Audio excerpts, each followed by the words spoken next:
Welcome to Guide Guru. We hope this video helps. You start now, turn the Swift's ignition to ACC or on so the head unit is active. Make sure the infotainment screen is ready. On your phone, open Settings and enable Bluetooth, then set visibility so the car can find it. Once done, go into the car's Bluetooth menu and select Add Device or Pair New.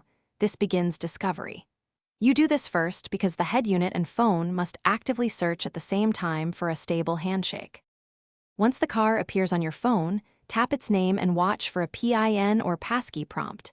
Confirm the numbers match on both screens to prevent wrong device pairing.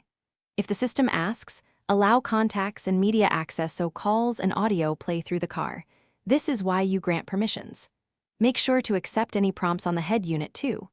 After accepting, wait until both devices show connected or a Bluetooth icon. That completes the secure link, but you finish by selecting Bluetooth audio as the source, then make a quick test call and play music to confirm voice and media routing. If the head unit offers to save the device, accept so the phone auto-reconnects next time. This saves steps later. If pairing fails, reboot your phone and power cycle the infotainment. Turn ignition off, wait 10 seconds, then restart. That clears transient errors. If problems persist, remove old pairings and repeat the process, because stale entries commonly block new. Thanks for watching.